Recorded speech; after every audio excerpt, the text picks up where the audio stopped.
Shonna Milliken Humphrey grew up in northern Maine, and her new novel, Show Me Good Land, is about people in a small Aroostook County town and the ways they cobble together their daily lives. She was a guest speaker at the Portland Public Library's Brown Bag Lunch, and Brian Knobloch spoke with her about her new book and her new career. Shonna, the book is set in Aroostook County where you were born and raised. Is it hard to write about someplace that you know so well?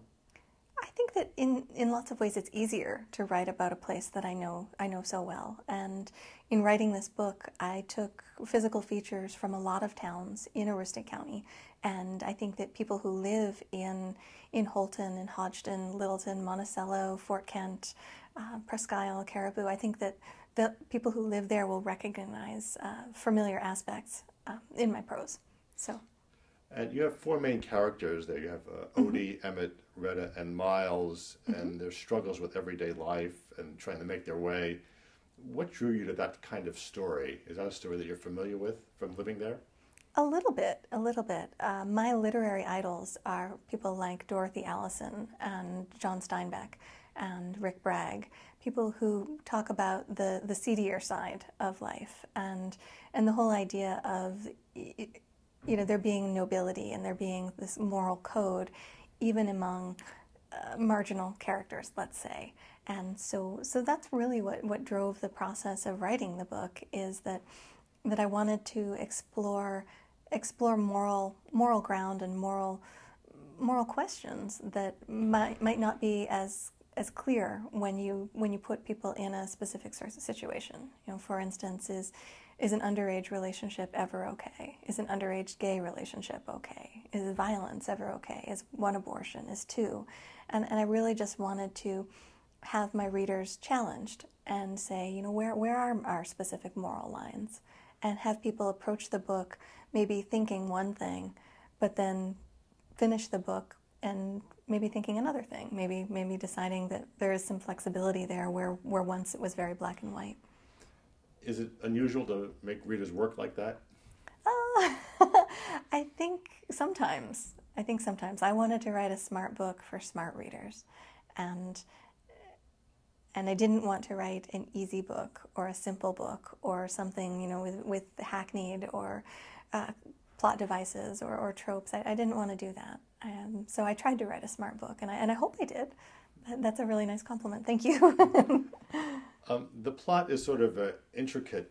Does that sort of reflect the ways lives intertwine in small rural towns or any town? Sure. I think so. I do. I think that it isn't a plot-driven book very much. I mean, it's all about relationships. It's a relationship-based book. And I think that small towns anywhere, but particularly in northern Maine, when families are big and everyone is connected in some way, I think that's part of the story, is how are you connected, and do you want to maintain those connections, and what might be a breaking point. And so if it's complex, I do think that it reflects life in general, but specifically in the small towns. One review said the story was sort of like a plane crash. It was hard to look away from it.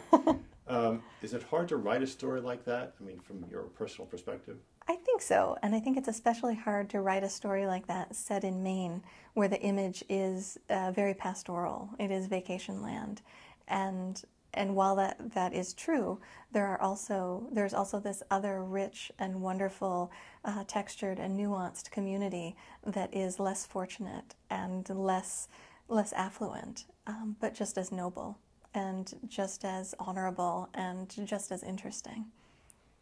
You were attracted to writing at a very early age, and you've written other things before this, but this is your first novel. Is the writing career what you thought it was going to be at that early age?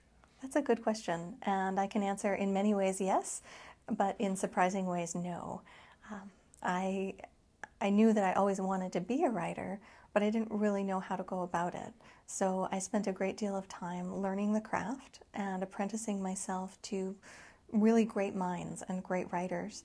And then I went out and got some practical experience in the business of publishing. So by the time I was ready to make a step as a writer and to establish myself as an artist, not just an administrator, I think I was in a very good position to know what was going to come next. And since that time, a year ago, when I left my position at Maine Writers and Publishers Alliance, I've had some very good fortune and very good luck. So that part has been surprisingly easy. But the lead up to that was many, many years of frustration and just the realization that, wow, this is work. And this is not just work, but it's really hard work.